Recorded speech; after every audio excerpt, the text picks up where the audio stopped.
Samba yaa ni ngaan laale baaxu ko jàmbaar yaa ngay waaja laale le 16 février ci arène nationale mbokki amateurs yi Albourakh Events moo ñëwaat ci deuxième journée di saison 2024-2025 Albourakh du ñu def lu ndaw mukk pël bi la ñu jël daal di koy booleeg njaagoon Ama Baldé doomu Falaye Baldé l'enfant chéri de Pikine moo war a jàkkaarloo ak Émile François Gomis xale bi nga xam ne amagul benn défaite 13 combats 13 victoires bu jugee Parcelles lépp jóg xeexu njaago day jeexam du jeex nañ ko laaj pël bi waaye mbokk yi beneen grand combat bi war a am ci bés boobu ci diggante Lac Rose le Cobra de Fass l'enfant chéri de Ndakaaru moo war a jàkkaarloo ak Liss njaago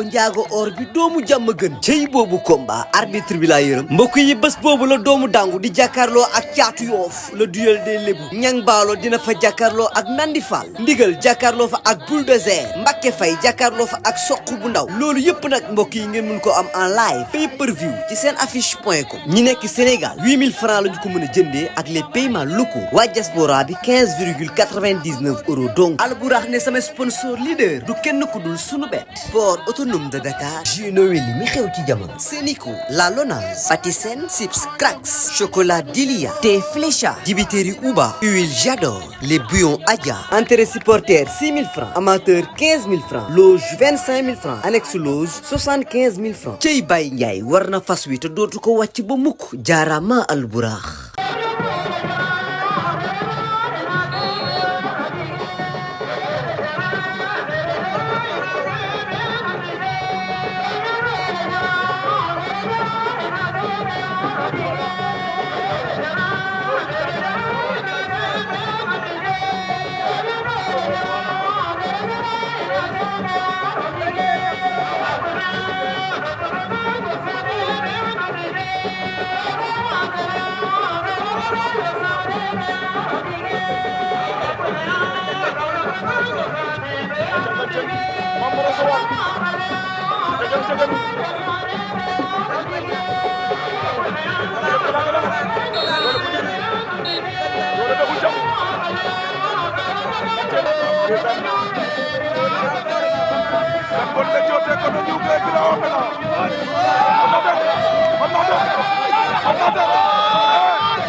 Samba yaa ni ngaan laale baaxu ko jàmbaar yaa ngay waaja laale le 16 février ci arène nationale mbokki amateurs yi Albourakh Events moo ñëwaat ci deuxième journée di saison 2024-2025 Albourakh du ñu def lu ndaw mukk pël bi la ñu jël daal di koy booleeg njaagoon Ama Baldé doomu Falaye Baldé l'enfant chéri de Pikine moo war a jàkkaarloo ak Émile François Gomis xale bi nga xam ne amagul benn défaite 13 combats 13 victoires bu jugee Parcelles lépp jóg xeexu njaago day jeexam du jeex nañ ko laaj pël bi waaye mbokk yi beneen grand combat bi war a am ci bés boobu ci diggante Lac Rose le Cobra de Fass l'enfant chéri de Ndakaaru moo war a jàkkaarloo ak Liss njaago or bi doomu jàmm gën cey boobu combat arbitre bi laa yërëm mbokk yi bés boobu la doomu dangu di jàkkaarloo ak caatu yoof le duel des lébu ñang baalo dina fa jàkkaarloo ak Nandi Fall ndigal jàkkaarloo fa ak bulldozer Mbacké Faye jàkkaarloo fa ak soq bu ndaw loolu yëpp nag mbokk yi ngeen mun ko am en live pay per view ci seen affiche.com ñi nekk Sénégal 8000 francs lañu ko mën a jëndee ak les paiements locaux waa diaspora bi 15,99 euros donc Albourakh ne sama sponsor leader du kenn ku dul sunu bet